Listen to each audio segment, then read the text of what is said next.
Bom, inicialmente, boa tarde a todos aqui presentes e também aqueles que vão nos ver depois pela internet. Boa tarde, Lourdinha. Boa tarde, Tiago.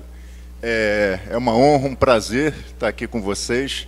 Há bastante tempo eu quis conhecer São Luís, em várias oportunidades quase vim para cá, tanto pela Receita quanto pessoalmente, mas sempre no final acontecia um problema e não conseguia. Finalmente estou aqui em São Luís. Não vai dar para aproveitar muito, mas ontem eu consegui ir no Centro Histórico, consegui até fazer uma visita guiada ao teatro, Arthur Azevedo, muito legal, né? Muito interessante, e espero poder voltar outras vezes também. Bom, a gente está aqui nesse trabalho, tivemos já ótimas palestras dos colegas que nos precederam antes, e inicialmente quero dizer aqui que efetivamente esse trabalho que a gente está fazendo se deve muito à Lourdinha. São duas questões que ela tem profundamente ligada à sua história, que é a Seguridade Social, o meio ambiente. Ela fez questão que a gente tivesse essa atividade aqui, há cerca de um mês da COP, para demonstrar também o interesse dos auditores fiscais da Receita Federal, dos auditores fiscais aqui do Estado e outras pessoas da sociedade civil que tem essa questão da natureza como fundamental, como o Dão disse, não só para essa geração, mas para as próximas gerações também. A gente percebe claramente que aquelas pessoas que há 30, 40 anos eram ridicularizadas como os arautos da catástrofe climática estavam certas. O clima está mudando para pior. Eu lembro que antigamente, lá no Rio de Janeiro, eu sou carioca, sou do Rio, a gente tinha um verão terrível em janeiro, né, Rosângela? Em janeiro fazia quase sempre acima de 40 graus, só era bom para ir para a praia. O resto não dava para fazer de tão quente que era. E isso está mudando para pior.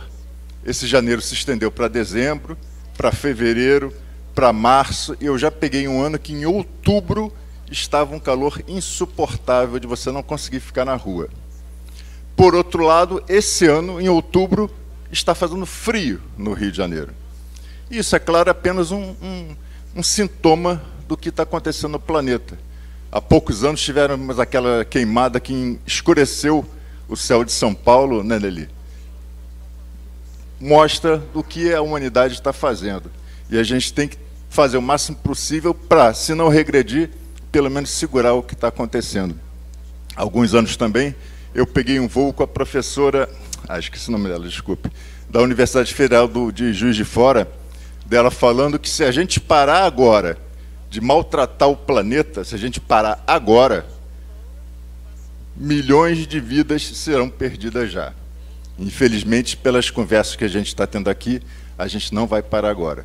Mas é obrigação nossa, enquanto cidadão, fazer o máximo possível para deixar um planeta razoável para as futuras gerações.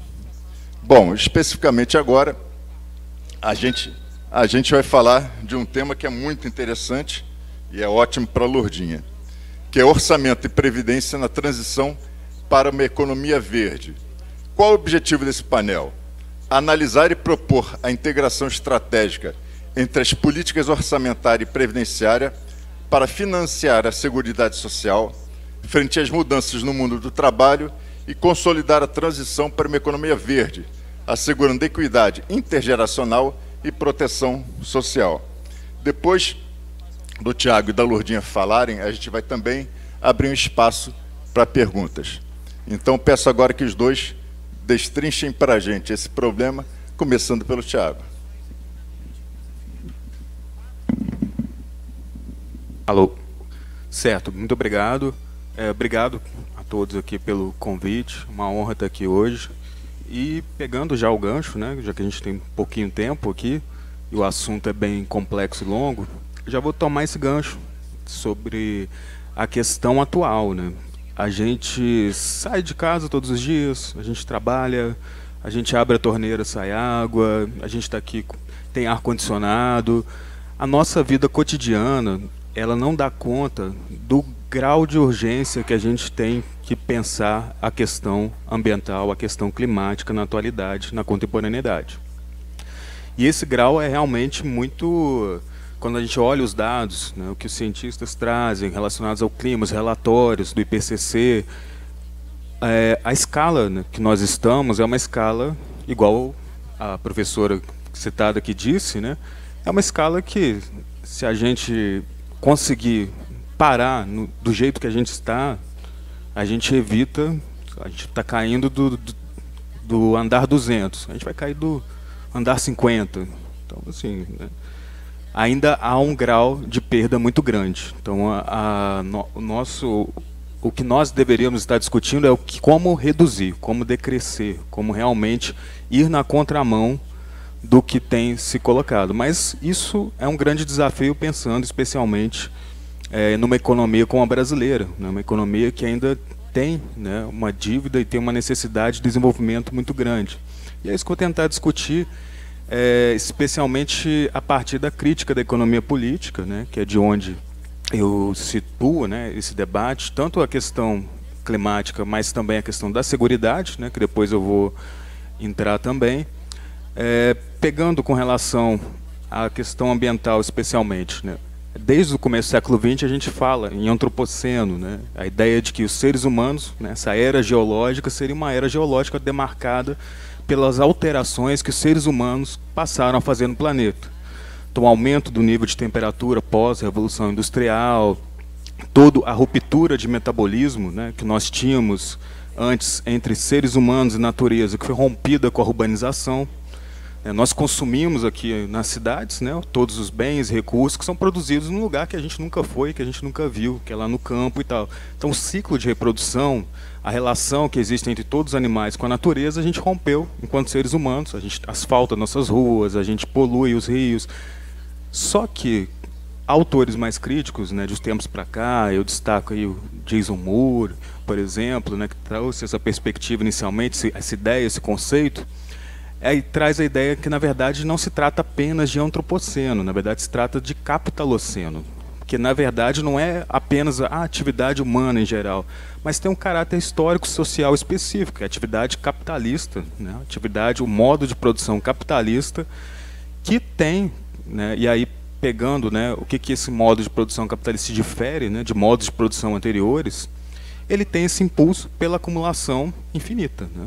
O modo de produção capitalista, a grande pulsão que nós temos não é o atendimento das necessidades humanas, mas é a produção, geração de valor para apropriação privada de valor indefinidamente. Então nós tínhamos, né, os grandes bilionários, hoje em dia a gente já tem bilionário pensando em ser trilionário, e por aí vai, não tem um limite para isso, né? Nós estamos pensando sempre em acumular, pura e simplesmente. Uma riqueza que é a riqueza material, né, que se vai colocar na forma do valor, né, que aí a gente traz da crítica da economia política esse conceito que é fundamental, porque toda a nossa produção é voltada para isso. E aí isso torna muito complexo a gente pensar na questão ambiental quando nós temos uma atividade geral, né, de todos os países do mundo, que é voltada para produzir algo que não tem limites dentro de um planeta que tem limites físicos, que tem limites concretos que estão sendo rompidos, né? Nós estamos discutindo, né, como manter, né, o aquecimento até 1,5 graus, por exemplo, que deve ser rompido, né, já na próxima década, o que vai gerar, né, mais consequências ainda mais graves com relação à questão ambiental, mas já tem, né, outras discussões sobre, não, vamos tentar então 2 graus, que também não vai ser fácil na escala que nós temos hoje de desenvolvimento de produção no mundo. E aí, isso também entra na questão tributária, né? Porque a questão tributária também na sociedade capitalista ela é completamente diferente da tributação que já existiu em qualquer outra sociedade antes da sociedade capitalista.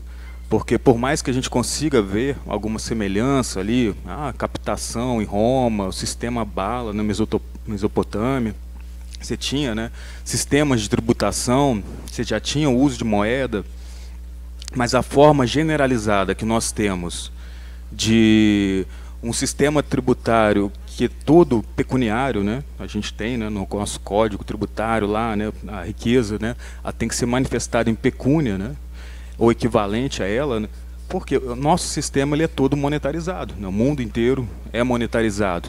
E a forma como o Estado se apropria da riqueza, diferente de todos os Estados anteriores, de todas as civilizações anteriores, se dá de forma indireta, né. O Estado tenta.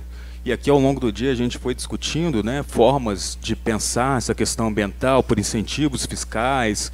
É sempre de uma forma indireta, né, que a gente tem como atuar sobre a produção. Então isso já é um limite, né, de organização da sociedade, uma sociedade que ela não consegue controlar diretamente o que produzir. Ela está vendo o seu planeta se destruindo, está vendo a sua sociedade se degradando, a gente está vendo várias situações emergenciais, né, acontecendo no planeta e dentro aqui também no Brasil, mas a gente só consegue atuar como? De forma indireta, né, com incentivos, por meio de talvez uma tributação mais forte aqui e ali, ou seja, o limite já é próprio do próprio modo de produção capitalista. Ele já coloca um limite para a atuação pública que não existe em outros estados anteriores.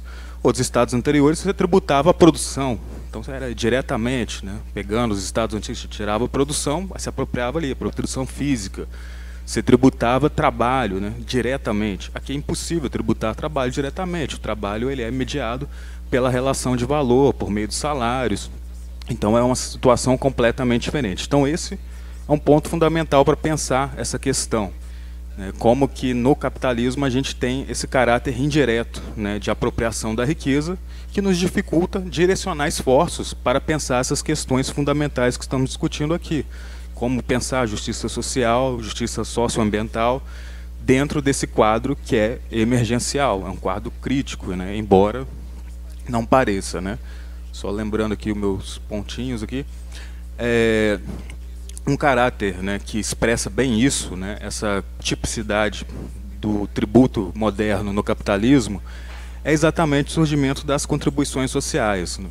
Ao longo do século XX, o Estado, né, cresceu de uma forma que é inédita, né, na história da humanidade, os Estados modernos, né, em termos de apropriação da riqueza e redirecionamento de intervenção direta nas economias.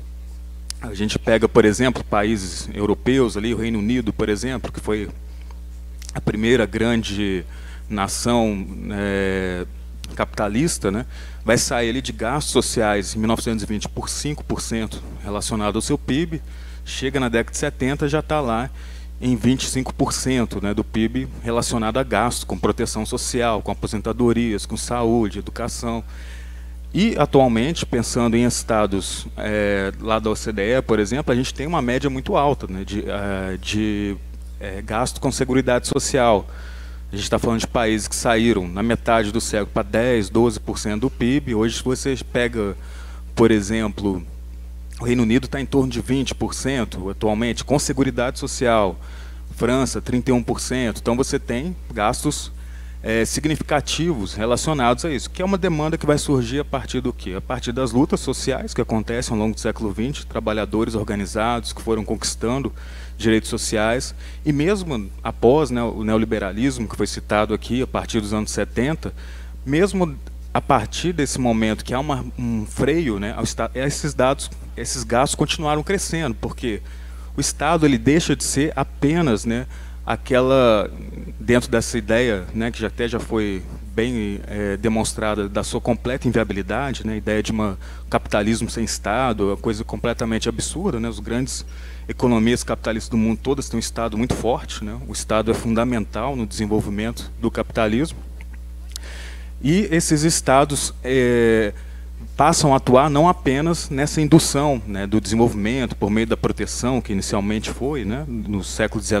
era necessariamente ali o protecionismo, especialmente, mas com o tempo ele passa a atuar também em todas as dimensões da reprodução social da força de trabalho, que inclusive é a proteção social, entra nisso, e também de modo, né, especialmente a partir ali do keynesianismo, a ideia de você também atuar, né, de modo a induzir, né, o consumo, tendo em vista a necessidade de realização de mercadorias que nós temos aqui para o desenvolvimento desses países. Então nós temos um crescimento e nisso surgem as contribuições sociais, como se esses gastos diretamente vinculados, ou seja, eles vão se diferenciar, né, em relação aos outros tributos, né, que não tem como princípio, né, é não ter vinculação com o gasto. Nós temos esse desenvolvimento.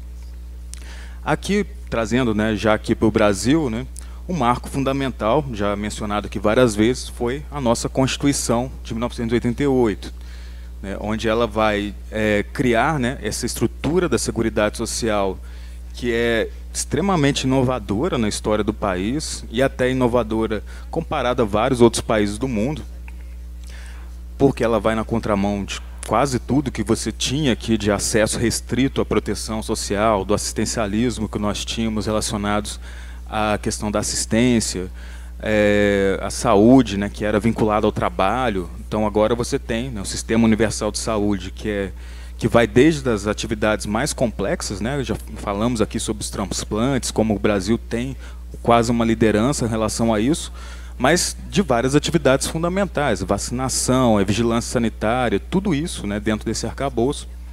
E nisso, comparado com esses países, né, da OCDE, que a gente falou de 20% a 30% do PIB, a gente está falando de uma Seguridade Social que gasta 13% aqui do PIB, ou seja, a Seguridade Social ainda bem abaixo das necessidades da população brasileira, né, bem abaixo mesmo. Imagina como seria, né, o SUS, né, a política de assistência social, o nosso sistema previdenciário com um gasto que seria mais que o dobro, né, 25% do PIB, né, algo nesse sentido. Então, a gente está bem aquém, né. Além disso, há uma pressão forte, né, e essa é uma grande contradição, que vem desde a Constituição. A própria Constituição ela é contraditória com relação a isso. Porque, de um lado, a gente tem essa criação desse sistema previsto, né, essa ideia de um sistema de seguridade social amplo e universal, que vai garantir os direitos sociais, garantir a previdência associada ao trabalho, garantir a saúde universal para todos no território, então não só cidadãos brasileiros, quem tiver aqui precisar tem o acesso, né, ao sistema, e também, né, a assistência social a quem dela necessitar, com até uma ideia, né, de uma renda mínima universal, que seria o BPC, né. Então a gente tem um avanço muito grande nesse sentido. Por outro lado, na tributação, ela não teve exatamente o mesmo tratamento na Constituição. Embora você tenha os princípios, a gente manteve a mesma estrutura relativamente regressiva, que vem desde lá a ditadura, mas que vem desde a história brasileira como um todo, né? A gente sempre teve uma forte tributação sobre o consumo, que vai se acelerar especialmente a partir ali da década de 1930 em diante, e que se mantém, né, até os dias atuais, né, a forte tributação sobre o consumo como a base da nossa tributação, e é uma forte tributação, e a tributação sobre a renda, que é extremamente, que é até regressiva, a gente pode falar assim, porque quando a gente vai olhando para as altas rendas, que não são rendas do trabalho, elas não são tributadas, e uma tributação da propriedade, que também é bem mínima, reduzida, né, a gente está falando de 4%, 5% do PIB, e que não chega, e que tem vários tributos que são considerados de propriedade, como IPVA, por exemplo, que na verdade, quando você olha a comparação, eles também tendem a ser regressivos, né? Então a gente tem vários problemas nesse sentido. E aí entra a questão das contribuições sociais, que na nossa Constituição ela preveu, e é isso que é interessante, já foi citado aqui, né, a questão do mito, do déficit, da Previdência. Na verdade, até meio absurdo falar déficit da Previdência, porque, na verdade, o sistema de seguridade ele é integrado, então a gente tem que, se for falar de superávit ou déficit, a gente falaria de superávit ou déficit da Seguridade Social, né, da renda da Seguridade Social, receitas e despesas desse orçamento. Só que, além disso, né, além de não ter, né, um déficit, né, na verdade, se a gente descontar as renúncias que nós temos, que, por exemplo, ano passado, a gente está falando de 290 bilhões de renúncias sobre contribuições sociais. O chamado déficit foi 260 bilhões, ou seja, é um sistema que seria superavitário até para agradar aí. Só que ele deveria ser deficitário, na verdade, porque ele deveria ser muito mais ampliado, ele deveria ter uma dimensão muito maior, uma escala de atendimento maior, e deveria ter investimento público suficiente para isso, mas isso é uma outra discussão, né? Essa ideia, né? E essa é uma das grandes contradições também do Brasil, né? Ao mesmo tempo que é um país que tem um avanço significativo, e aqui entra dentro da ideia que a gente tem discutido de 2 grandes projetos que temos em disputa aqui. Então nós temos esse sistema de seguridade extremamente avançado em comparação, especialmente com a América Latina, mas por outro lado nós temos uma postura extremamente de austeridade que encontra poucos iguais no mundo. A gente saiu, né, há 3 anos atrás, a gente estava saindo do chamado teto de gastos, né, que foi uma PEC com ampla, uma emenda constitucional com amplo apoio público, né, emenda constitucional 95, que congelava, né, os gastos por 20 anos, atrelados apenas à correção pela inflação, que é uma coisa assim, sem igual, né, no planeta, né. Então seria algo que não temos nada igual, comparável no mundo. E o Brasil tem, né, essas duas dimensões. De um lado, uma tendência à austeridade, então a gente tem a lei de responsabilidade fiscal, que favorece completamente o capital financeiro, e a gente tem toda uma lei relacionada e as reformas mais recentes, né, da Previdência trabalhista que aconteceram, reforçaram isso. Isso tudo tem reforçado o desfinanciamento, né, da Seguridade Social. A Seguridade Social já é, por natureza, também tem um financiamento regressivo, porque se nós olharmos para as fontes, as contribuições, COFINS, PIS, PASEP, né, tudo que vai virar depois a CBS, as contribuições relacionadas às contribuições patronais, todas são, né, transmissíveis ao consumo, são contribuições de caráter regressivo. E somente a contribuição social sobre o lucro líquido, né, que está sempre ali em torno de 10%, 11% do total das contribuições, é que teria um caráter relativamente progressivo. Mas essa também é uma contribuição que sofre bastante, né, com relação à questão de subfinanciamento, porque ela entra, né, ela tem vários meios, né, que as empresas têm de deduzir ali a base de cálculo da contribuição social sobre o lucro líquido. E aí que entra, né, por fim, aqui, que eu já bateu ali o meu papelzinho ali, né, com o tempo, que é importante discutir sobre essa questão, tá? Que é importante, né, assim, discutir com relação a isso. Então, um ponto seria, para pensar orçamento de seguridade social, é rediscutir exatamente essa base de financiamento que nós temos. Porque as contribuições, elas são regressivas, elas já penalizam mais os mais pobres e os trabalhadores no seu financiamento. Agora, as contribuições, ao mesmo tempo, isso que é contraditório, elas são fundamentais para a Seguridade Social, porque elas que garantem efetivamente a execução desse orçamento. Tem estudos que comparam orçamentos que não têm vinculação, orçamento para habitação, orçamento para direitos humanos. Esses orçamentos são completamente subfinanciados. Você tem lá uma previsão na LDO, na LOA, chega no final da execução, a execução é 5%, 10%. A Seguridade consegue sua execução porque ela tem essa base vinculada. Então a vinculação é fundamental. Então disputar a questão das contribuições envolve exatamente você pensar como garantir esses recursos vinculados, mas mudar, né, esse modelo de financiamento, que é um modelo que é regressivo e penaliza os mais pobres e os trabalhadores. E aí pensando, né, nessa questão ambiental, né, na questão do orçamento verde, que tem se discutido, é um risco muito grande para a Seguridade Social. Porque boa parte dessa discussão envolve exatamente os incentivos fiscais. Uma lei recente que nós tivemos, né, já até tivemos a apresentação aqui hoje sobre ela, que foi a criação do Sistema Brasileiro, né, de Comércio de Emissões, que vai a tendência a entrar em vigor até 2030. E essa é uma legislação que demonstra um pouco desse risco, né, porque nela, né, até eu vou lembrar aqui os pontos específicos, mas ela traz, por exemplo, uma proibição lá no artigo 22, que fala que não pode ser criada novas contribuições relacionadas a ganhos a partir do comércio desses ativos, né, relacionados aos gases do efeito estufa. Ou seja, você já vetou, né, aquela ideia da chamada criação, que já foi mencionada aqui, que eu acho que é um caminho, né, para a gente pensar essa questão da transição verde relacionada à Seguridade Social, que seria, por exemplo, uma CID, carbono, algo nesse sentido. Nessa lei já tem algo ali que meio que veta isso, porque fala que não pode ter uma dupla tributação com relação a isso.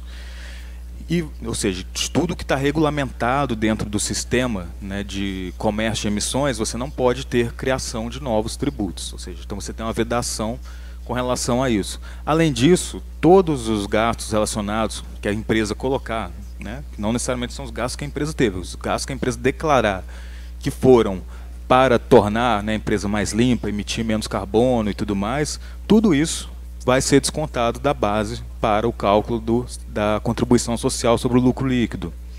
Também sobre a emissão desses títulos e o comércio deles, está lá, não vai incidir COFINS. Então, ou seja, você já tem ali uma ampliação de isenções, uma redução do financiamento, visando o quê? Essa tendência que seria dentro daquelas duas, que também foram apresentadas aqui, né, que são tributação de um lado e mercado do outro, uma lei que é muito pró-mercado. Não, deixa que o mercado vai resolver por meio desse desenvolvimento, desses títulos, da compra e venda, que eles vão dar certo para a gente. E é fundamental, né, na verdade, estar pensando em como ampliar, porque quando a gente pensa em transição verde, eu já falei aqui que é uma questão urgente e é uma questão essencial para a gente pensar hoje, né, para estar mudando para daqui a amanhã, pensar em como reduzir a questão das emissões. Isso exige investimento público. Hoje o modelo que nós temos, que mais tem investido nisso, é a China, que é especialmente com muito investimento direto, né?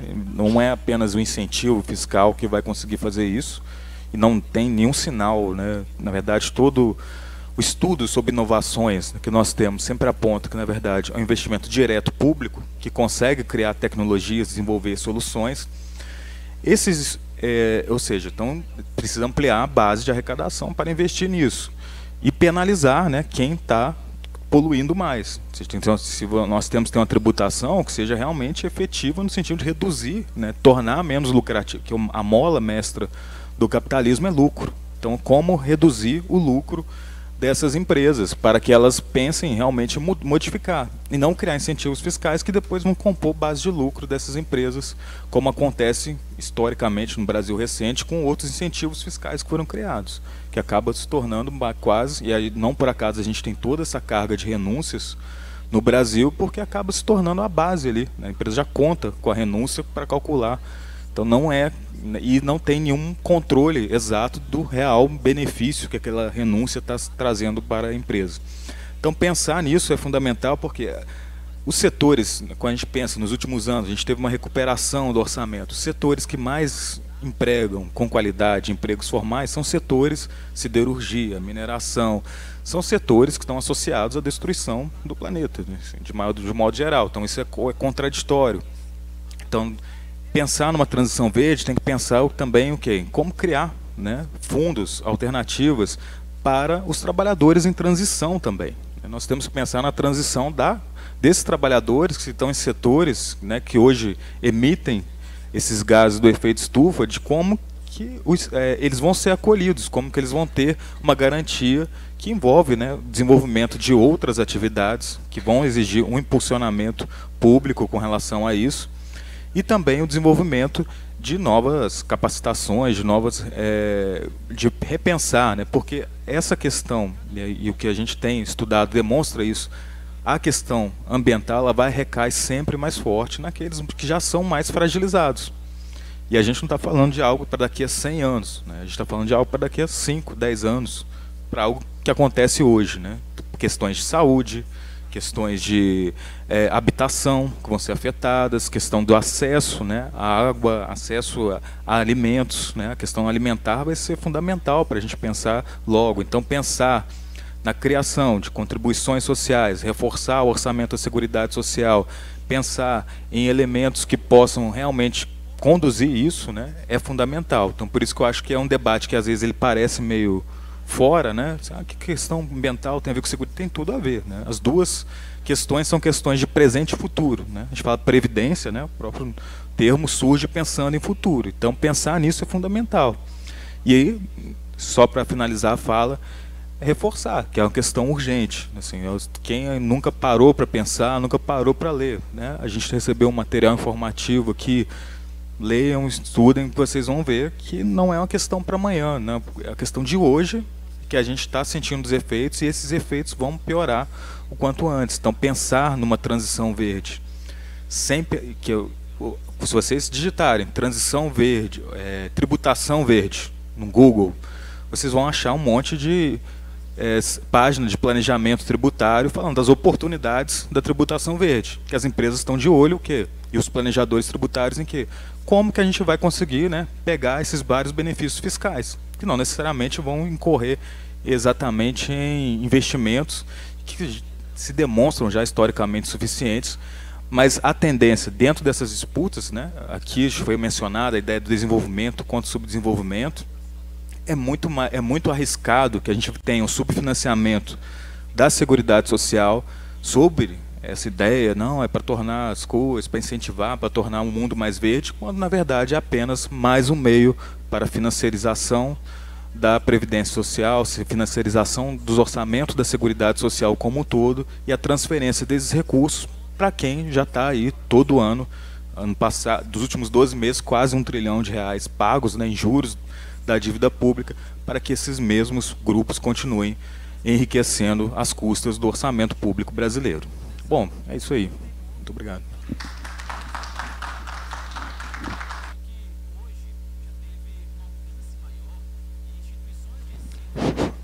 Bom, como a gente vai privilegiar os debates, eu tenho aqui algumas considerações, mas eu prefiro que a Lourdinha passe agora a explanar e no final a gente converse com os debatedores.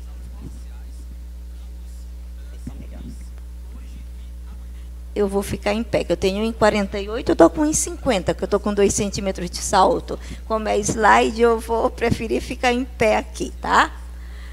Pode passar, quer ser... Oi? Sim. Ok. Eu acho que eu vou ficar até embaixo.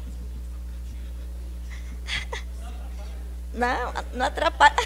Eu te bato, só vou segurar aqui no teu braço para descer, para não escorregar aqui nessa... Valeu, obrigada. Porque aí eu posso andar e me esquecer, e aqui está mais fácil e eu consigo ler melhor. Bem, certo? Uma das coisas... Oi? Aqui? Não, mas eu prefiro lá, tá? Obrigada, valeu. Porque senão eu vou ficar mais lendo do que olhando para as pessoas, tá certo? Eu prefiro. Ó, o que nós estamos vendo o seguinte, o tema nosso, meu e dele, orçamento e previdência e transição para uma economia verde. A proteção previdenciária do Brasil tem como antecedentes 2 fenômenos bastante interessantes.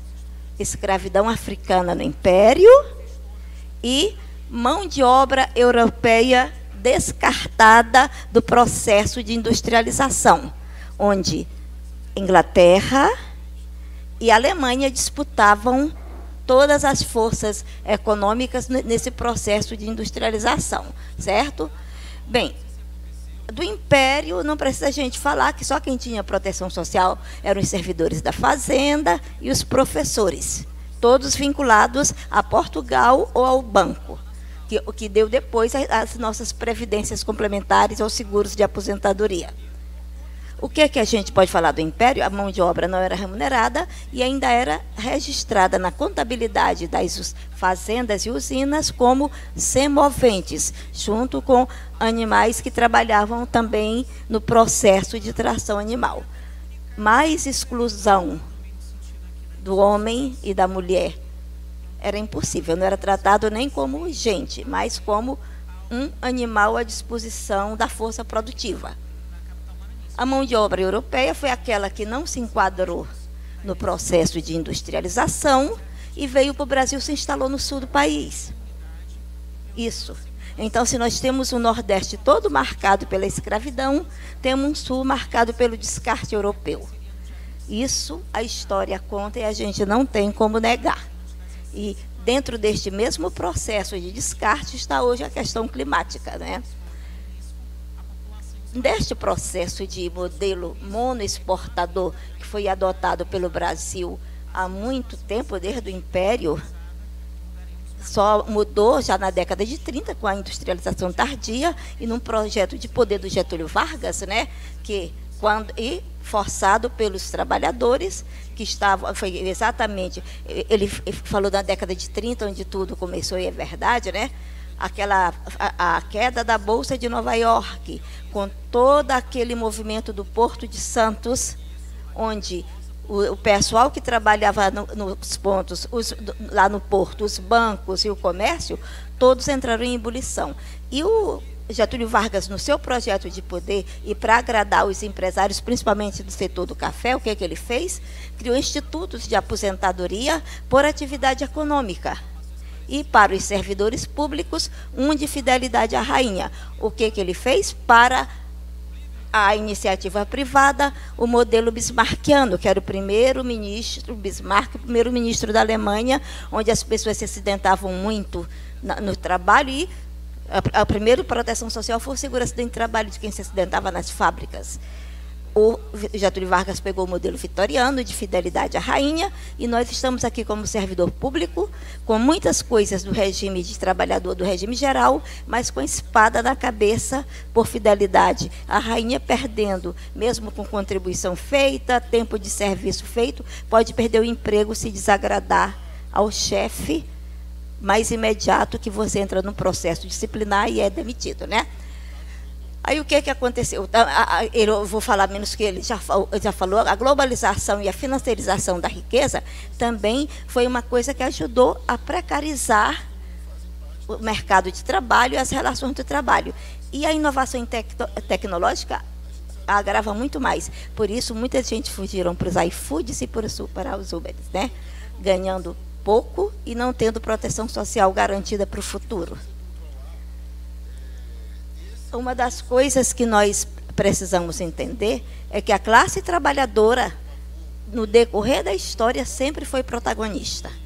Se hoje nós temos proteção social no país, não foi porque os governos sucessivos fizeram essa coisa acontecer. Foi exatamente porque nós, trabalhadores, nós, sociedade organizada, fomos à frente e lutamos. E hoje estamos aqui lutando, mais uma vez, para fazer com que a reforma administrativa não aconteça, não é verdade? 29 estaremos em Brasília fazendo isso, tudo fruto de uma história do país que já começou desse jeito. Eu voltei, desculpe, fiz errado. Certo. Outra coisa que nós precisamos definir é ter certeza que a destruição da proteção social, previdenciária, ela está precisando urgentemente de regeneração, que nem o planeta Terra. Nós viemos num processo de construção lá quando começou o início da República, depois chegamos no auge com a Constituição de 1988, e depois só queda, queda e queda. A gente não está mais precisando de sustentabilidade, está precisando de regeneração, como tem muitos que trabalham. Tem regeneração, ele está regeneração e digitação. Tem regeneração, é o que muitos estão advogando na área da climática, mas nós também, na proteção social do mundo, não só do Brasil, precisamos regenerar as relações do trabalho, porque o homem está sendo, quem sobra sempre em todos os processos do capital nesta direção. Então, o que é que a gente tem como síntese histórica?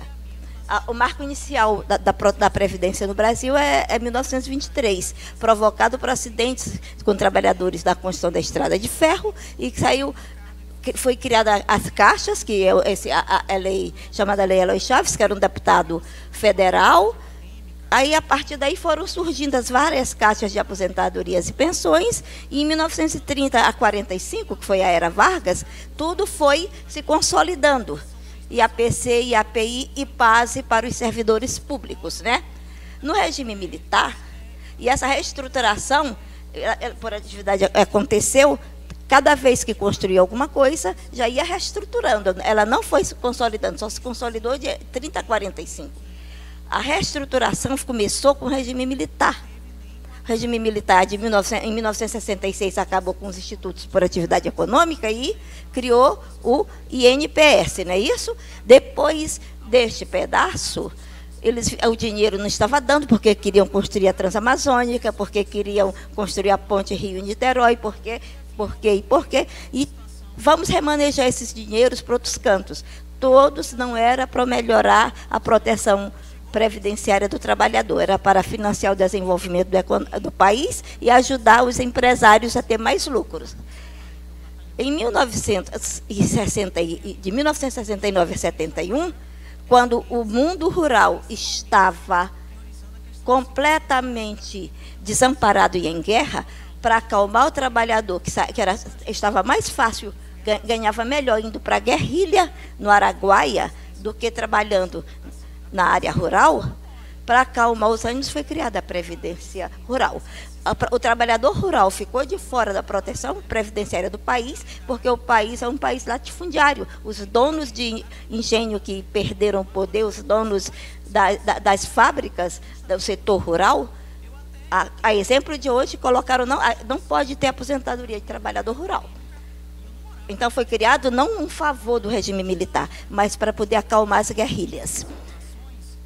Em 1977, todos os dinheiros desviados para outros fins, aí agora a gente tem que tomar outra medida. Vamos juntar IPASE e todos os institutos, o INPS e todo mundo, fazer o SIMPAS. Aqui muitos de nós somos oriundos do SIMPAS, né?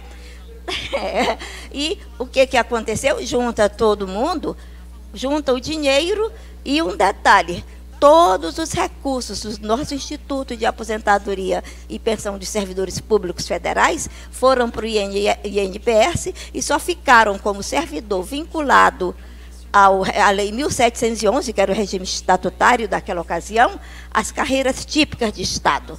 Os demais foram todos CLT, com dinheiro e tudo, o dinheiro que era da aposentadoria dos servidores com estabilidade, ficaram no orçamento, deixaram de ter fundo próprio e ficou do orçamento misturado com tudo. Ok?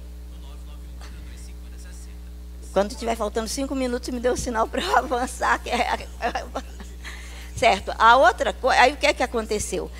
Uma reestruturação que aconteceu, que foi consolidação de tudo e que melhorou bastante, foi a Constituição de 1988, certo?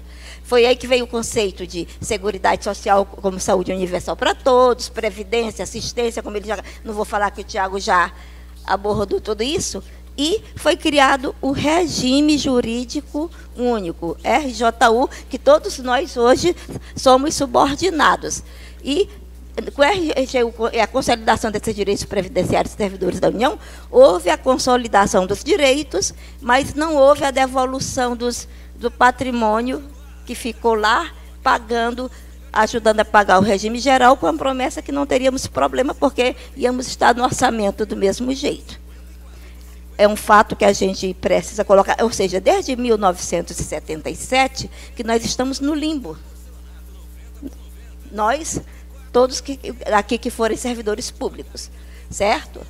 Então, o que acontece é o reinício do processo de desmonte que vai acontecer a partir da dificuldade de pagamento de aposentadorias e pensões, né? A insustentabilidade da Previdência, com todos esses desmontes, a gente compromete a proteção previdenciária todinha, né? Nós precisamos fazer com que nós que somos auditores fiscais do Estado e da União, tenhamos a consciência de que nós servimos ao Estado e não à economia e não ao governo que passa a cada legislatura. E nós precisamos também colocar isso para a sociedade, porque se a gente não tratar a proteção previdenciária, para nós, inclusive, como uma política pública de longo prazo, vai acontecer como nós estamos agora, auditores, aguardando até hoje o acordo que não saiu por causa do orçamento, por causa do acordo. Se tivéssemos o fundo garantidor, nós teríamos tempo de trabalhar mais pela sociedade e não andar atrás dos minguados reajustes. E isso é grave, e isso a gente não pode deixar que esta reforma aconteça, essa proposta de reforma administrativa, porque senão agrava. Bem, outra coisa, dentro da insustentabilidade que a gente está vendo, o que nós precisamos fazer, viu, Tiago? Eu quero até que você que é da academia, ajude a desenvolver teses que faça dar sustentação ao que está acontecendo no país. A Constituição de 88, no dia seguinte que teve, o nosso presidente Sarney, que era aqui do Maranhão, esse país vai ficar ingovernável. Foi essa expressão, está gravada para quem quiser ouvir. E, a partir daí, todas as ações do grupo que perdeu, como já foi falado no painel anterior, foi só de tirar os ganhos que a Constituição trouxe para a sociedade e para a cidadania dos brasileiros. Todas as ações foram nessa direção. E o que mais vem provocando o déficit, entre aspas, são as sucessivas alterações, oferecendo vantagem para todas as vezes que a economia tem uma crise cíclica. Você tira dinheiro da Previdência, desonera a folha, altera COFINS, altera a anistia, e o resultado é que na hora que a contribuição patronal da folha de salário é substituída por qualquer outro tipo, ela perde a vedação constitucional de que o dinheiro só pode ser utilizado para aposentadorias e pensões. A Rede Branca passou 10 anos sem pagar contribuição patronal e pagando uma construção substitutiva. Dinheiro que era para pagar a aposentadoria de quem pagou o tempo todo, e na hora que chega, diminui o teto, e agora vão congelar o valor, ou diminuir o valor do reajuste do salário mínimo. Isso mexe conosco também. Tem tudo a ver, inclusive como competência legal para fiscalizar e não deixar que tudo aconteça. Então, dessa oneração da folha de salário, a gente precisa trabalhar com o fim dela. Agora, quantos minutos eu ainda tenho? Porque ainda bem que eu quero chegar num pedaço para demorar mais um pouquinho. Hein? Certo. Então, gente, o que é que nós estamos precisando como sociedade, qualquer que seja o regime que a gente esteja de contratação? É discutir as bases de financiamento. A gente tem que regenerar. A nossa sociedade, segundo o IBGE, daqui a uns 20 anos, vai estar toda de gente com mais de 70 anos, 60 anos, uma grande quantidade. É ou não é verdade? São essas as projeções? E a própria emenda constitucional feita pelo presidente anterior já colocou uma progressão em cima da idade. Cada ano, uma idade a mais, principalmente para nós mulheres. E, além do perfil da população de velhice, como a gente estava falando, tem o efeito da inovação tecnológica no mercado de trabalho. Isso é uma coisa que a gente não pode fugir. E nós temos, então, que encontrar uma forma para garantir que, quando a pessoa perder a capacidade laborativa, não precise ir para a rua mendigar um prato de comida, mas tenha dinheiro para se sustentar e para comprar o remédio que precise, né? E isso só é possível se nós ajudarmos a fazer a discussão obrigada. Se nós ajudarmos a fazer a discussão com a sociedade, com os governos e com os segmentos do Estado, que tipo de país nós queremos, que tipo de população nós queremos. Porque, senão, nem gente para ajudar a defender o restante dos integrantes da criação de Deus, como disse Francisco de Assis, não teremos. Porque estamos todos mortos, sem salários e sem remédio, e a natureza derrubada. É sério, né? Então, esta é a hora, é como se a gente estivesse no Titanic, estamos todos em risco. Não é só a natureza.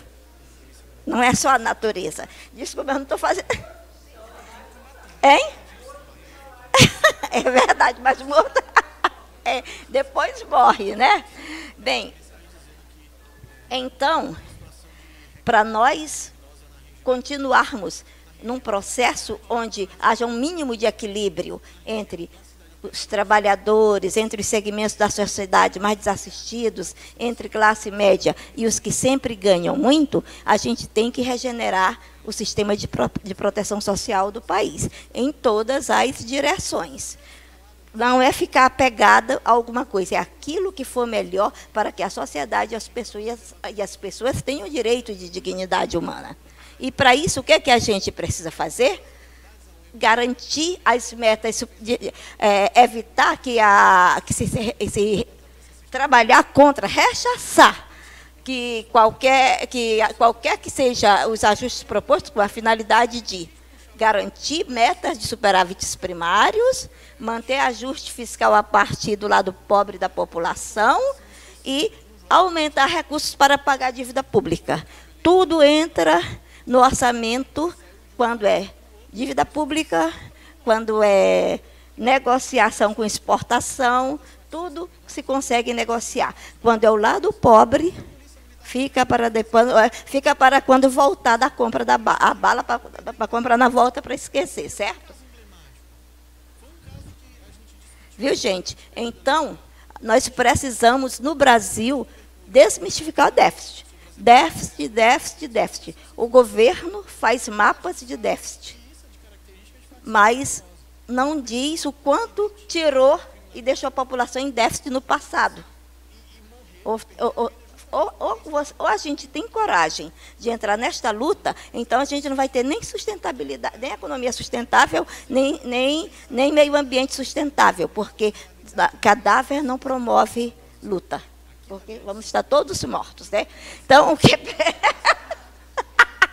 Mas é a verdade. Então, o que é que a gente precisa é desmistificar o conceito de déficit para rebaixar cada vez mais salários, rebaixar cada vez mais atendimento social, rebaixar cada vez mais atendimento de saúde. E como é que a gente pode colocar? A gente tem que trabalhar a população brasileira para a população ficar contra... e colocar a população brasileira contra a Previdência Social. Não, o déficit é para botar a população contra a Previdência. Eu vou fazer agora minha Previdência particular e vou lá no banco, porque se a INSS vai quebrar, porque estão fazendo desvio, estão fazendo, quando o desvio já aconteceu todo no passado, as outras coisas são pontuais. E a gente tem que trabalhar também contra os remanejamentos de recursos para da Seguridade Social para outros fins. E isso acontece desde que foi criada na Constituição de 88. Tem ano que tem 12 leis promovendo remanejamentos e desonerações. Esse mapa aqui é um mapa, é uma estatística feita do Tribunal de Contas da União. O que é que ele está mostrando aí? Esses números são de 2024. Diz que o déficit do conjunto dos regimes da Previdência alcançou 418 bilhões. Receitas, já vou terminar.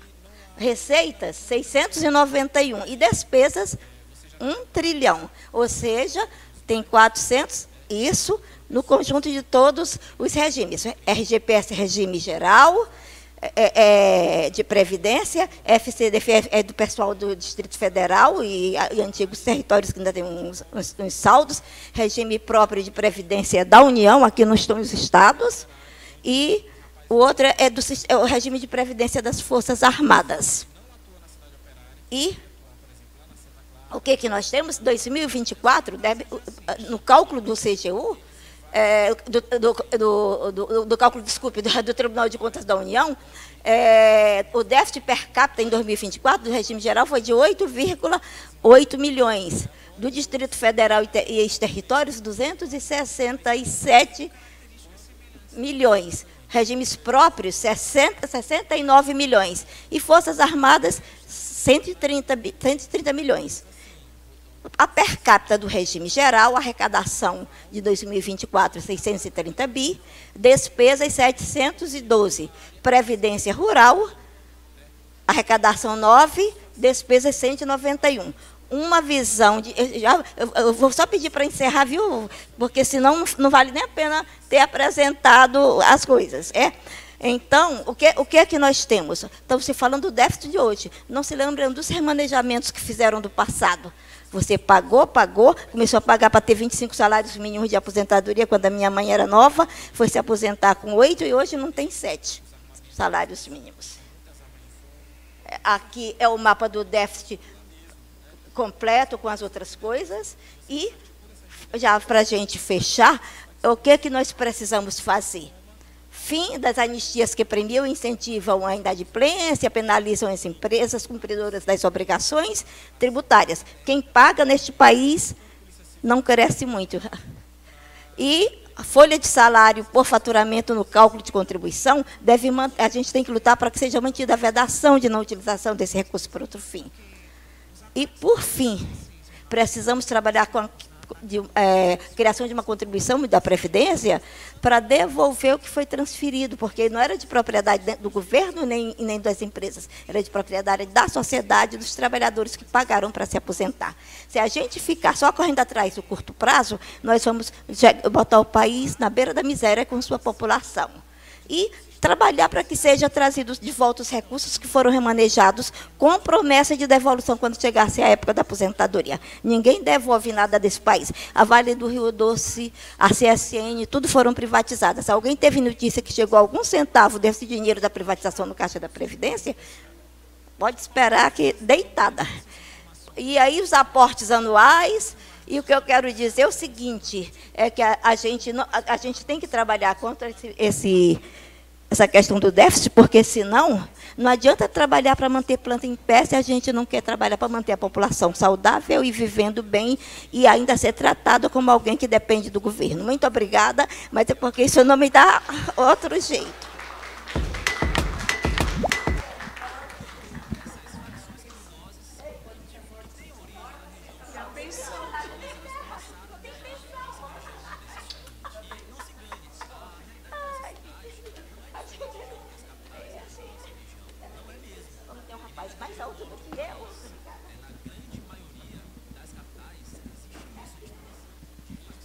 Então, pessoal, estamos abertos às perguntas agora. Para que vocês não fiquem com vergonha, eu começo com as perguntas. Primeiro para o Thiago. Você, se não me engano, você falou aí que a China é o país que mais investe agora em meio ambiente, não é isso?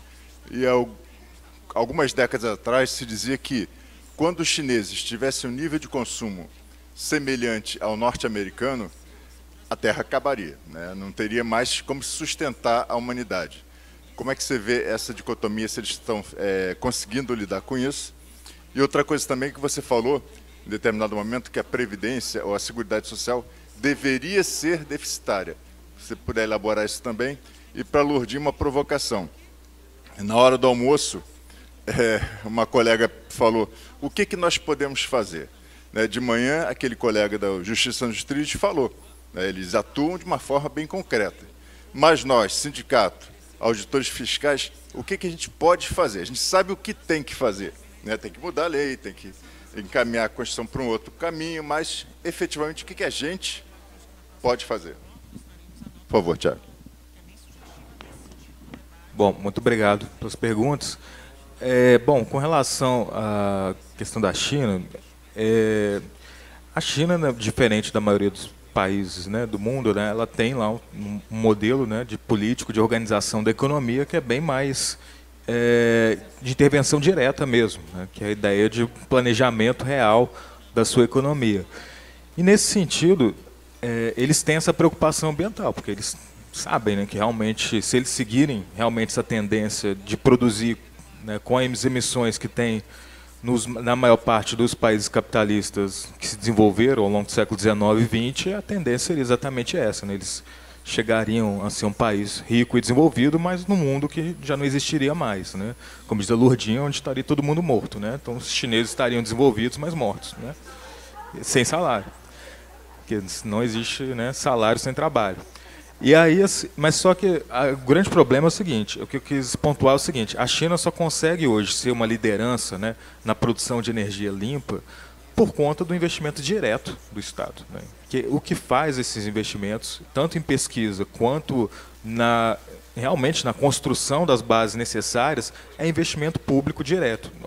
E lá no caso é direto mesmo, a empresa pública chinesa, né? Não é só dar ali um BNDES, dar um recurso, não, o Estado diretamente atuando na economia, né, produzindo essas energias limpas.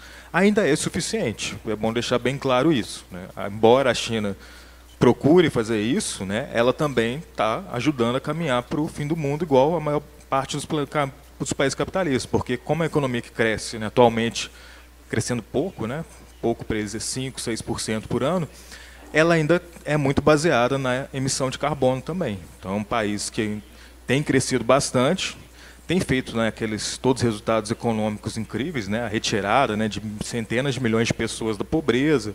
Então é um modelo de desenvolvimento muito peculiar, muito diferente do que a gente tem aqui. E aí entra, né, até dá para discutir relacionando as duas perguntas, né? Porque a gente toma como modelo, né, o modelo brasileiro tem buscado nos últimos 40 anos, né, desde estranhamente junto com a Constituição, mas 50 anos. Mas que é a história do Brasil, na verdade. Se a gente for olhar lá para o século XIX, começo do século XX, né, a gente vê que o Brasil sempre teve, dentro da sua elite, né, exatamente, uma tendência, né, muito forte a defender esses ideais liberais de uma forma inicialmente até um pouco ingênua, mas depois com método, né? Então essa ideia que a gente vê aqui, né, com a Lourdinha, a questão do déficit, né, o mito, isso é um método, né? O desfinanciamento da Seguridade Social, ele é um método. Quando a gente tem, se faz as reformas previdenciárias no serviço público que foram feitas, né, especialmente ali a partir de 2003, e hoje o servidor público que entra, né, no serviço público hoje, ele tem que ter tem que se associar a um fundo de previdência complementar, então, obrigatoriamente. Isso é o quê? É recurso, né, que antes ia para os regimes próprios, que hoje vão para grandes, né, para o capital financeiro, exatamente, né, que os fundos de previdência investem, né, no mercado de títulos, no mercado de ações, no mercado de fundos. Então, é dinheiro que vai para a financiarização. E aí vem essa discussão, né, essa ideia do déficit, né, que eles batem bastante, a questão o Brasil faz déficit todo ano. Que o déficit, estranhamente, a gente separa, né, a gente acha normal, né, separar o déficit primário do déficit real mesmo, que ignora o déficit financeiro, né. Todo ano vai lá mais 7% do PIB para pagamento de juros e tal. Então, ao mesmo tempo que a gente está cortando, né, na carne aqui, cortando os direitos sociais, cortando dos trabalhadores, para sustentar a maior taxa de juros reais no mundo, né? Ou seja, para sustentar o enriquecimento, né, dos detentores, né, desses títulos da dívida pública. E disso se espraia, né, por toda a economia também. Então a gente faz um esforço enorme, né? Então a gente faz reforma da Previdência, faz reforma trabalhista, a gente destrói direitos para sustentar esse mecanismo. Ou seja, então não é uma questão de contábil, é uma questão de projeto mesmo. A ideia é deixar a Previdência realmente com essa aparência de deficitária, de insuficiente, de modo a fazer com que esses recursos vão para o setor financeiro, para o setor privado, e tem sido muito bem sucedido, né, o capital financeiro aqui no Brasil nisso, né? Na verdade, o Brasil é as grandes contradições que eu falei na minha fala, né? Por um lado, tem a Seguridade Social, apesar de tudo, ela ainda existe e ela ainda tem uma relevância essencial para a existência, né, das pessoas no Brasil. Mas, por outro lado, ao mesmo tempo, é um país assim que ele é um modelo de mercado de capitais no mundo, né? A gente tem uma criação de cada vez mais, né, novos ativos financeiros, um sistema financeiro extremamente desenvolvido, boa parte até com aporte público, né, desenvolvimento de ferramentas e soluções cada vez mais interessantes, mas que atualmente tem sido todo para privilegiar isso. Então, por isso que eu acho, né, que a Previdência deveria ser deficitária, porque a gente tem essa dívida histórica que a Lourdinha falou, né, a gente tem embora a gente tenha, né, o BPC, a gente tenha o Bolsa Família, o impacto que ele tem, né, nas comunidades, mas ele ainda é muito baixo, ele é muito pouco para o que realmente, né, a maior parte da população brasileira precisa para sair realmente. Né, o salário mínimo, a gente tem lá o BPC, os benefícios previdenciários vinculados, né, ao mínimo lá, o salário mínimo, mas o salário mínimo a gente sabe que o salário mínimo é insuficiente para atender as necessidades básicas. Então, um salário mínimo suficiente exigiria, né, talvez 5 vezes mais o valor para atender as necessidades básicas da população brasileira. Então, uma previdência deveria ser deficitária, porque a gente permite o déficit para enriquecer quem já é muito rico por meio dos juros mais extorsivos que temos no planeta. Juros reais, né? A gente está falando de uma economia que tem um controle desde o Plano Real, né? Tudo é voltado para isso, né? A gente teve lá a criação do Fundo Social de Emergência, depois que virou a DRU, depois Lei de Responsabilidade Fiscal, todas as reformas previdenciárias, agora mais recente, reforma trabalhista que impacta, né, também na questão do orçamento da Seguridade, que a gente está falando de mais informalidade, Então é menos recurso, a gente está falando de mais MEI, a gente está falando de... abriram, né, as portas, né, para o Simples também, então agora você também tem mais desonerações relacionadas ao Simples lá com a CSLL.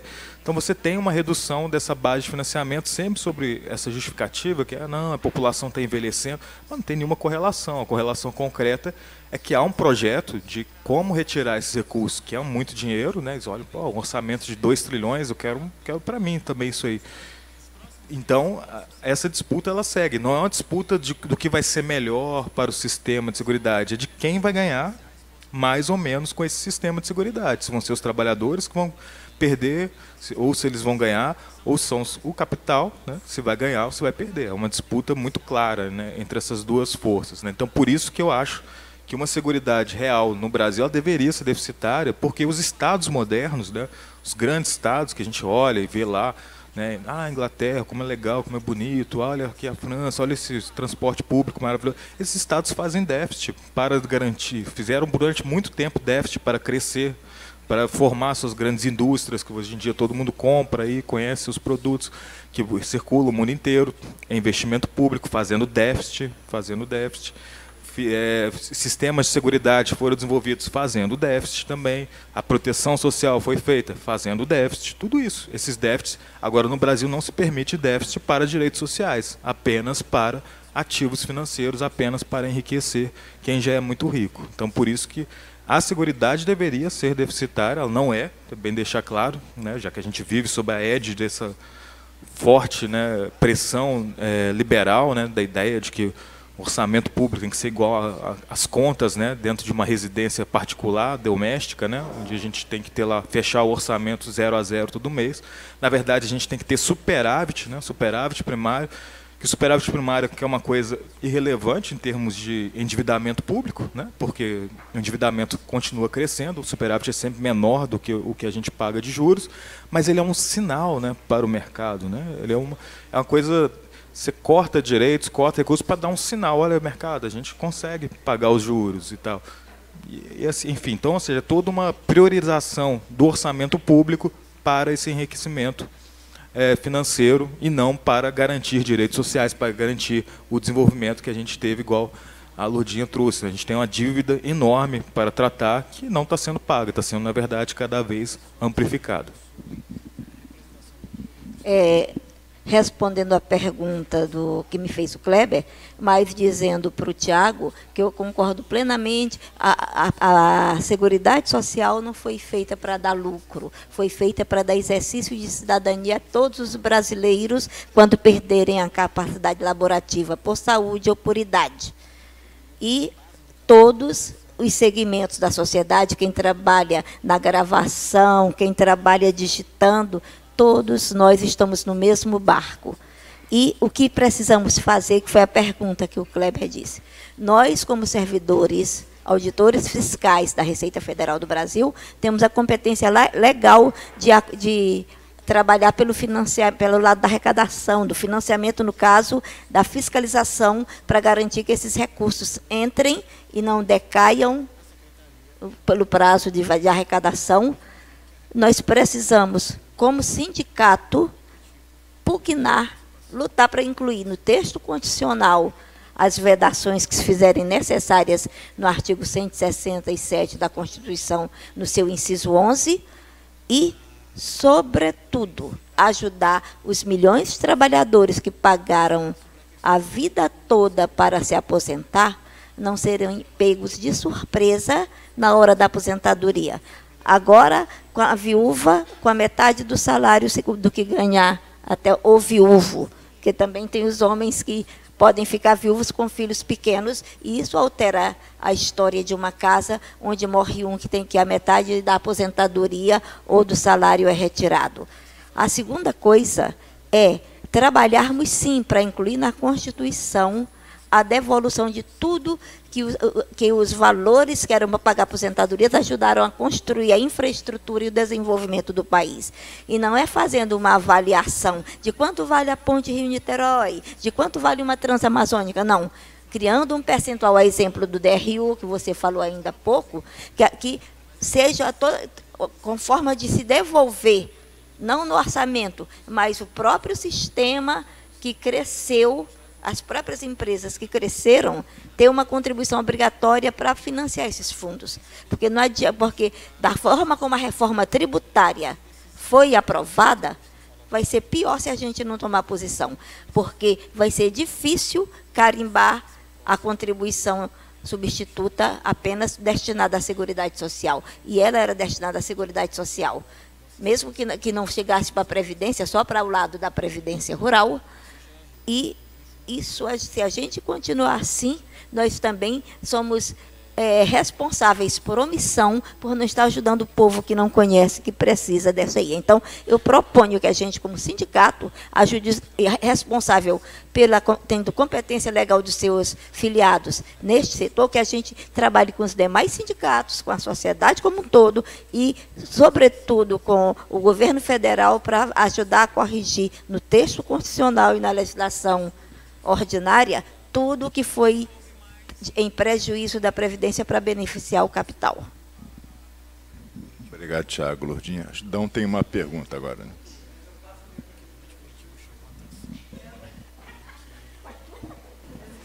Eu fiquei aqui, ó, fazendo. E aí, não, passar a palavra para o presidente, eu vou reclamar. Não, como assim? Como assim para o presidente? Não. Não, obrigada. Brincadeira, né, gente? Eu queria fazer um comentário e também uma pergunta para o professor Tiago, porque, e até a respeito do seu comentário em relação à China, né? Porque no Brasil parece que a gente caminha num sentido, se não é na diagonal, é completamente ao contrário, né? Em relação ao investimento direto. Nós concedemos mais e mais renúncias como forma de gerar empregos, gerar renda, só que está muito comprovado já que não tem a devida comprovação, digamos assim, do retorno que essa renúncia fiscal pode trazer. Isso aí afeta diretamente a base de arrecadação da contribuição social, como o professor falou, e também, junto a isso, tem a questão de que cada vez mais nós temos menos empregos formais e mais pessoas jurídicas, os empreendedores, a maioria empreendedor de si mesmo, mas empreendedores, e isso aí também ataca diretamente a base de financiamento da contribuição social. Temos aí estamos na iminência de um julgamento no STF, que já nesses últimos anos colaborou muito para que os direitos dos trabalhadores fossem perdidos, né? E nós estamos aí agora mais com essa espada aí em cima da nossa cabeça. Então, a pergunta é basicamente essa, assim, como que a gente pode reverter, sabendo que tem toda essa dominância da narrativa, da ideologia, que tem déficit, que o país precisa crescer, que as pessoas têm que, né, trabalhar e que a gente tem que cortar aquilo que é excessivo, tem que cortar direitos do servidor público, tem que cortar benefício, enfim. Nesse sentido, assim, eu gostaria que o senhor complementasse mais alguma coisa, especialmente com relação a essas duas questões. A perda da base de arrecadação pela pejotização, pelos empregos informais, pelas renúncias fiscais, e também parecer assim como que talvez a gente pudesse mudar a chave, né, para não ir tão no sentido contrário, em vez do Estado fazer investimento direto, a gente acaba concedendo para a iniciativa privada, que muitas vezes não corresponde àquilo que seria necessário. Acho que o Dom já pode fazer a pergunta também. Tá, eu queria pontuar duas questões que eu acho que o Tiago levantou muito bem. Primeira é que a Seguridade não precisa dar lucro, né? Ela pode dar déficit. E que o déficit público ele significa um superávit privado, ou seja, toda vez que o Estado arrecada menos do que gasta, ele está distribuindo mais para a sociedade. Ou seja, do ponto de vista econômico, seria uma atividade anticíclica, né? Eu estou gerando mais renda para as pessoas. Mas eu queria pontuar que a previdência social assim como os demais gastos com seguridade, eles constam no artigo 6º da Constituição, como direitos sociais. Direitos sociais não são mercadorias a serem adquiridas por contribuição. Ou seja, eles não são mercadorias, são direitos sociais. Lá no artigo 5º da Constituição, e no artigo 7º também, garante os direitos aos trabalhadores, não os direitos aos trabalhadores formais. E a Previdência é um direito do trabalhador, mesmo o trabalhador pejotizado, mesmo o trabalhador uberizado, todos têm direito à Previdência, ainda que não tenham contribuído. No artigo 195 da Constituição, diz que as contribuições servem para financiar a Seguridade Social, mas não exclusivamente. Aliás, não exclusivamente as contribuições, mas exclusivamente a Seguridade. A Seguridade não depende só das contribuições, depende também dos tributos, dos demais impostos. Tanto que em alguns outros países, por exemplo, a Previdência Social é fortemente financiada por impostos e não por contribuições. A contribuição do empregado, do empregador, ela tem que ser usada 100% para a Previdência. Tudo bem, mas não quer dizer que elas têm que corresponder a 100% da Previdência. A Previdência pode ser e deve ser financiada por outras fontes de arrecadação, inclusive imposto de renda, inclusive IPI, inclusive outras, ICMS dos estados poderia financiar, né, agora o IBS. E aí eu queria ponderar se não está na hora da gente desconectar o financiamento da Previdência Social do mundo do trabalho. Ou seja, de eu passar a tributar mais os setores que desempregam e não os setores que empregam. Ou seja, o setor que desemprega é o setor que gera, que transfere mais ônus para o Estado, ônus sociais. Ou seja, se eu robotizo a minha indústria e desemprego, eu estou transferindo para o Estado um ônus do desemprego, que aí vai mais gastos previdenciários, mais gastos com saúde pública, mais gastos com educação pública, tudo eu transfiro para o Estado. E eu me desonero da mão de obra porque eu robotizei a minha indústria. Eu não deveria contribuir para a Previdência Social dos trabalhadores desempregados a partir do meu lucro, né?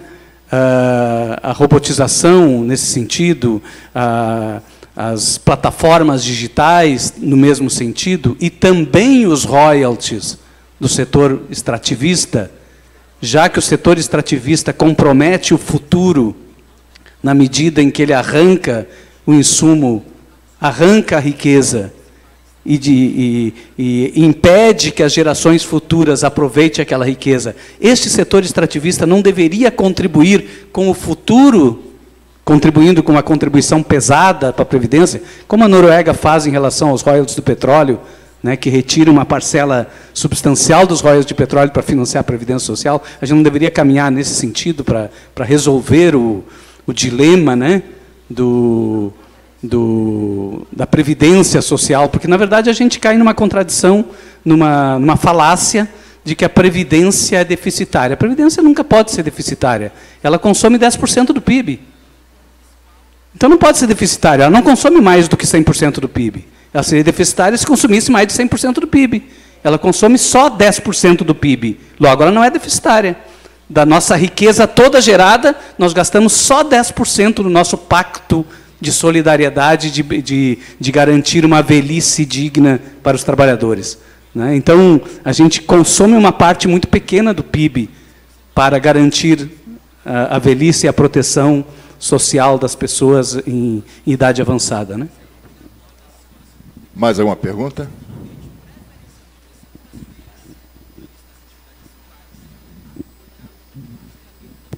Pegou mal tu trazer o microfone para mim, Dom. Eu não vou fazer uma pergunta, eu vou fazer uma intervenção, e é basicamente para elogiar o presidente do Sindifisco. Eu sou auditor fiscal do Estado, eu fui presidente do Sindicato do Fisco por 2 vezes, na década de 90, fui diretor da Federação Nacional do Fisco Brasileiro, ajudei a construir aquela proposta de reforma tributária solidária, que se contrapõe a outra proposta que foi aprovada, que eu, Dão, reconheço que é muito melhor do que a que nós estávamos trabalhando anteriormente. Mas, só para que vocês... Eu não sei se eu disse meu nome é José Gomes de Oliveira. E eu esperei muito tempo o ressurgimento do sindicalismo no Fisco Nacional, que teve um papel importante no passado bem distante, e eu fico assim muito grato de ver o Sindifisco Nacional com esse trabalho extraordinário que está fazendo aqui agora, mas, sobretudo com essa temática que traz em discussão. Eu acho que a questão do formato, né, em que você oferece almoço e fica muito mais caro, impede que você convide amplos setores, porque na Secretaria da Fazenda mesmo a divulgação não foi tão boa como deveria ter sido. Nós temos uma colega, ela teve até aqui cedo, mas teve um problema, teve que sair. Ela fez um mestrado nessa área de meio ambiente. É a nossa tributarista, responsável pelo departamento de tributação. Nós temos um colega um outro colega que está na assessoria do secretário, que faz doutorado exatamente nessa mesma área. E os dois não conseguiram ficar. Um veio, não pôde ficar, e o outro nem veio. Eu imaginei que ele estava aqui. Entre outras dezenas de colegas que têm essa mesma preocupação. E sindicatos e movimentos sociais, né, que poderiam estar aqui, né, aproveitando esse espaço e esse aprendizado. Eu digo a vocês que eu vim para cá sem muita expectativa. O tema, para mim, é ambíguo, né, e eu não tinha expectativa de que pudesse sair daqui melhor do que eu entrei, como a gente faz naquelas avaliações. Como você chegou, como você saiu? Eu saí melhor do que eu entrei. E é a preocupação que eu trago, fora esse reconhecimento, que eu espero que continue, porque são mais de 15 anos que a gente não vê falar do Sindifisco, e, sobretudo, de um sindicato vinculado aos movimentos sociais, vinculado às questões dos brasileiros, e não apenas preocupado com o seu próprio umbigo, porque isso não resolve a questão do fisco. Quando nós já estávamos no sindicato, nós nos envolvíamos em todas as lutas sociais e fazíamos a sociedade perceber a importância do profissional e, inclusive, a diferenciação de salário em função das responsabilidades sociais que nós tínhamos, que nos eram atribuídas. Então, é muito bom que o Sindifisco esteja fazendo esse trabalho aqui agora. Mas eu fico com a preocupação do Tiago. Nós estávamos caindo do 10º andar e passamos a cair do 50. Eu moro no 15º, e se eu cair do 15º, eu morro. Então estamos morrendo, na verdade, estamos morrendo todos. Isso é um dado de realidade, né? Algumas deadlines já foram ultrapassadas. Um grau e meio nós já chegamos. Nós já estamos a 17% de destruição da floresta amazônica. Se a gente chegar a 20, a 22, 25, acabou, não tem mais retorno. Então, é nesse mundo que nós estamos vivendo. Não há mais o que mitigar. E não há nenhuma possibilidade de que o planeta e que a política, no geral, ela retroceda. Então, estamos caindo no 10º andar e, ainda assim, não sobreviveremos. Agora, o que fazer nesse meio tempo? Viver. E fazer o que nos cabe. Eu, por exemplo, tenho um carro de 2015, o que eu amo. Ele faz 5 km com 1 litro, custa R$1 cada quilômetro, mas eu só boto álcool. Tem um cientista, você também esqueceu, né? Tem 40 anos,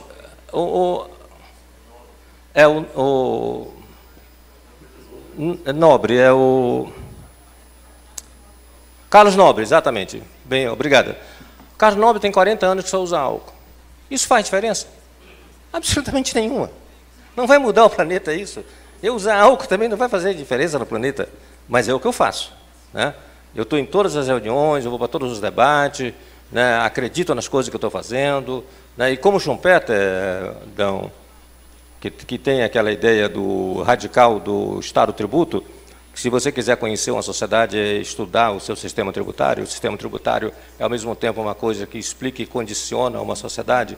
Por isso, eu estou certo de que o Brasil muda totalmente a partir de 2030, 2033, com esse novo sistema tributário do consumo que foi aprovado. Ele tem defeito? Claro. Com esse Congresso que a gente tem, com esses políticos que a gente tem, né? Com essa classe, não é elite, não pode dizer, com esses empresários que a gente tem, com essa falta de consciência, que não podia dar uma coisa muito melhor do que existe.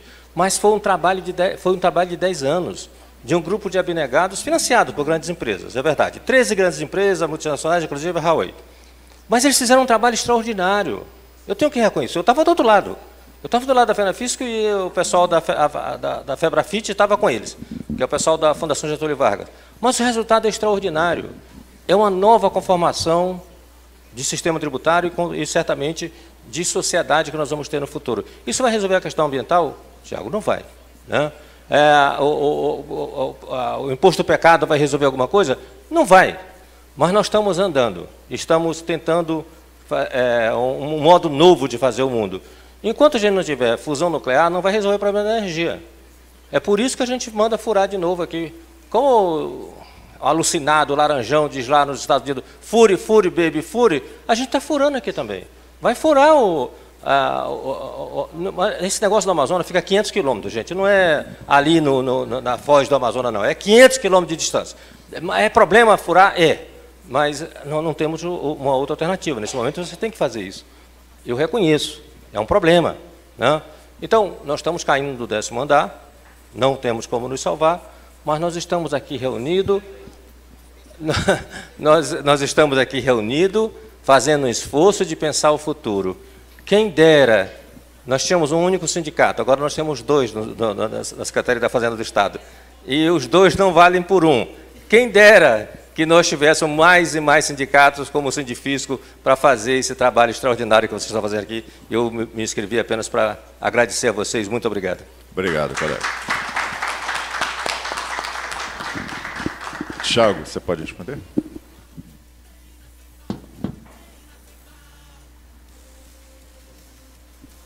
Opa, sempre dá um delay aqui que me confunde. Eu até ia pegar aqui, deixa eu ver se eu vou conseguir achar.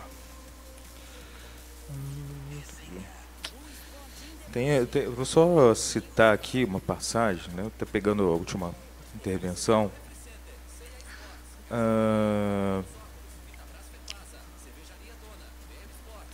o seguinte, eu vou ler bem rápido aqui, uma passagem do filósofo brasileiro, que é o José Chazin. Que ele fala o seguinte, é um texto que ele fala, tem a ver com o nosso tema aqui hoje, né? E essa discussão, especialmente essa abordagem, né, com relação a Estado, o que nós estamos fazendo aqui, né? Ele fala o seguinte, não trilho qualquer tipo de filosofia melancólica ou doutrina pessimista.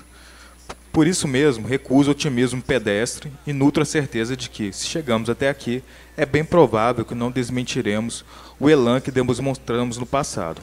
Lamento apenas, estritamente do ponto de vista de indivíduo interessado, que esse autêntico futuro da humanidade seja uma coisa distante.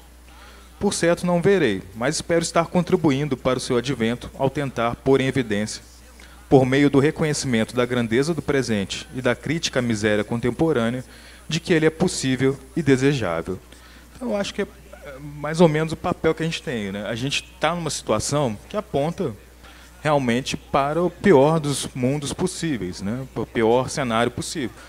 E baseado em evidências científicas que lutaram, né, por muito tempo para serem colocadas como tais, né? Porque a gente, até hoje, eu não sei, né, se fazer um censo, né, ver assim, qual seria o percentual de pessoas que acreditam ou não, né, qual que é o grau realmente de consciência que nós temos com relação a isso. Então é preocupante, mas o nosso papel aqui, pelo menos o meu, a minha parte, é de tentar, né, e aí entra até no que a Regina perguntou, né, sobre o que fazer, assim, né, pensando no futuro. E pensando também sobre essa questão, você mencionou, né, o nosso Congresso Nacional, os políticos que temos, né, na verdade a história brasileira, né, ela é assim, né, o Brasil é um país que veio, né, de uma, tem o próprio Chazin também que traz, né, ele fala sobre a via colonial para o capitalismo, né, o Brasil veio né, de uma escravidão atroz, né, até o final do século XIX, né, um país que se fundou enquanto uma economia agroexportadora e continuou sendo, mesmo após a independência, uma economia baseada apenas numa inserção subordinada, né, ao mercado mundial, ou seja, sempre ali, né, uma economia dependente, uma economia que se insere, né, não com uma finalidade nacional, com um objetivo nacional de enriquecimento, igual aconteceu nos Estados Unidos, na França, na Inglaterra. A gente cresce com uma elite, com empresários que estão muito mais interessados em pegar ali, né, as sobras, né, do capital externo que vem explorar aqui e se contentam com isso, baseado numa forte exclusão das grandes camadas populares do país do exercício do poder político. E isso, né, se manifesta ao longo da nossa história. A gente tem uma desigualdade social atroz, uma desigualdade social que não só na renda, mas especialmente na propriedade, né? A concentração da riqueza da propriedade no Brasil, ela é incomparável, assim, talvez seja o país mais desigual, os grandes latifúndios, a questão urbana no país, né, como que é caro, né? Vem de Brasília, por exemplo, com um apartamentinho qualquer no meio ali da cidade, 2 milhões. Quem que tem dinheiro para comprar um apartamento de 2 milhões? E não é um apartamento de 100 metros quadrados. É uma cidade que é assim, né? Ou seja, e é uma cidade, né, ok, né? Você pensa nos grandes centros urbanos do Brasil. Isso é pelo país inteiro, a concentração fundiária, a concentração de propriedade. E mesmo assim, né, a gente está aqui em 2025, né, a gente está chegando aí a 40 anos, né, que a gente está sem ter 40 anos de democracia, né, podemos dizer assim, né, mesmo com tudo, né, que nós tivemos contrário a isso nos últimos tempos, né, de tentativas de reverter esse processo. Apesar disso, temos esse sistema de seguridade social que desenvolvemos aqui. Então, assim, nesse contexto, apesar de toda a nossa carga histórica, de tudo, a gente tem feito coisas que parecem, né, quase milagres. E é nesse sentido, né, do quase milagre, né, que aponta também essas possibilidades concretas com relação de pensar, né, o que pode... É difícil ter respostas hoje, né? Pensando sobre a pergunta da Regina, todas as promessas relacionadas a isso, né, de você incentivar, né, por meio de privatizações, de redução, desoneração de capital, quando a gente olha os dados de formação bruta de capital fixo no Brasil, só foi caindo, né? Quem investe, né, quem investe realmente é o Estado, né? Nesses grandes países, ainda mais no Brasil. No Brasil você tem aqui uma financiarização da economia que não faz sentido para qualquer capitalista, olhando lá que ele pode ter um determinado recurso garantido, né, de ganho financeiro, ele arriscar o investimento, né, dentro de um contexto, uma economia que não faz sentido, né? Então acaba que, né, a tendência, né, nos últimos anos é a gente ter cada vez mais um processo de desindustrialização. Nesse sentido, a gente até poderia falar, então o Brasil está ficando mais verde, né, está desindustrializando, só que não, né, a gente tem, na verdade, formação de empregos cada vez piores. E aí entra a questão ideológica também, porque esses trabalhadores que vão saindo desse mercado formal, esses trabalhadores, eles ao se tornarem MEI, ao se tornarem PJs, ao se virarem empreendedores de si mesmos, né, eles acabam sendo muito mais permeáveis a essa ideologia neoliberal, essa ideia, né, do indivíduo meritocrático, que não preciso do Estado, eu faço a minha história. Isso se torna muito mais crítico, né? É muito diferente, igual aqui a questão do sindicato, do trabalhador organizado, do trabalhador formalizado, que entende seus direitos, que entende o papel do Estado para o trabalhador que não tem acesso, né, a esse Estado, né, e entra no comentário do Dão, né, o trabalhador que está abandonado, né, o trabalhador que não é visto, né, como sendo, pelo Estado, ele não contribui diretamente, então ele não tem direito à previdência quanto ele deveria ter, como está previsto na Constituição, lá no artigo 6º, ele deveria ter direito a essa proteção social, ele não tem, né? Ele vai ter, no máximo, né, se ele envelhecer o suficiente, ele vai ter um acesso a um BPC se estiver lá dentro dos critérios, enfim. Então, assim, e aí a gente tem também, né, o trabalhador formalizado, cada vez mais é mais difícil ele acessar esses direitos sociais, o direito previdenciário, o direito à aposentadoria, cada vez mais distante. Então, ele também é cooptado também por essa ideologia do investimento, né? Então, o trabalhador, faça sua renda passiva e tal, junte seu dinheiro. Então, ele começa a entrar nesse meio, né, de achar que, então, ele não preciso mais me preocupar em me aposentar. Vou me preocupar em juntar dinheiro suficiente para ter uma renda passiva daqui a 20, 30 anos e tal, vou economizar aqui meu cafezinho. Enfim, então você tem, né, todo esse fomento a essa ideologia.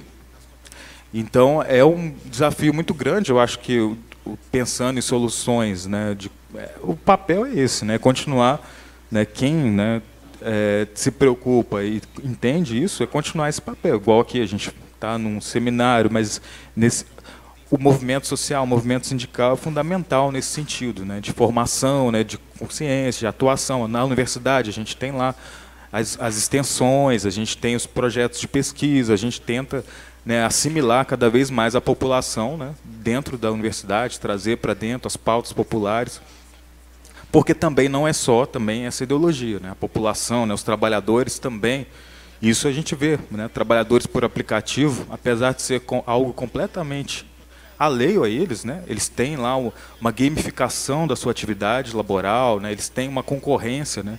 No mercado de trabalho, no capitalismo, a gente já tende a concorrer, né? A gente, aqui, servidores públicos, todo mundo fez um concurso público, concorreu com outras pessoas, né? Ou seja, o tempo todo, você vai em uma entrevista de emprego, você está concorrendo com outros. No trabalho por aplicativo, a concorrência é o tempo todo, porque você, todo dia, você está concorrendo, né? Fazer entregas, para fazer com outros trabalhadores, bater meta e tal. Mesmo assim, nesse contexto que é mais individualizante, fragmentador possível, nesses trabalhadores estão começando a se organizar, né, a formar ali vínculos e tal, ou seja, porque o próprio trabalho ele acaba trazendo nessa solidariedade de classes também. Então, são desafios que nós temos as tendências e contratendências sempre, né? E aí o papel dessa consciência crítica, né, desse momento, é de fomentar, né, que a contratendência, né, tenha mais força com relação à tendência, que a tendência realmente ela é muito mais negativa.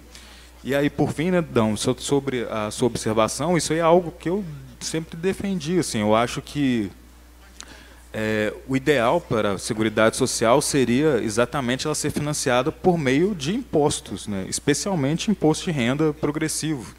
Né, esse seria o ideal. Né, o desenho ideal seria isso, e a contribuição social ser quase complementar. Só que aí entra aquela discussão que eu falei, da contradição, né, da contribuição e do risco desse debate. Né. Por um lado, é importante, né, que a gente amplie, o ideal seria isso. Né. Só que o desenho, né, da nossa Constituição fez com que o Estado sempre priorizasse contribuição social, porque a contribuição social ele não divide, né, diferente do imposto de renda, não tem que dividir com estados e municípios. E ela é mais rápida, né, também, né, a sua implementação, né, que antes era 90 dias e tal, era muito mais fácil no começo. Por isso que ele já passou a Constituinte, né, a Constituição entrou em vigor, já fez a COFINS logo para garantir ali o financiamento. Mas o ideal seria um imposto de renda progressivo, né, ou uma ampliação, né, talvez, uma criação de uma outra contribuição que fosse sobre a renda da pessoa física. Mas isso aí exigiria, né, mais fácil antes fazer uma revolução socialista do que chegar nesse nível assim, de fazer uma contribuição social. Assim. Enfim, acho que eu respondi tudo, né? Joia. Obrigado, Thiago. Obrigado, Ludinha. Pessoal, antes da gente terminar, uma informação. Amanhã a gente vai fazer aqui a Carta de São Luís, que vão ser recomendações à delegação brasileira que vai participar da COP daqui a um mês. Então, ao final da manhã, a gente se reúne aqui, já tem o esqueleto da carta, a gente faz as considerações, faz as modificações para encaminhar para essa delegação. Então, agradeço aos dois painelistas, ótimas falas, e agora a gente vai tirar uma foto, não é isso? Obrigado a todo mundo, gente.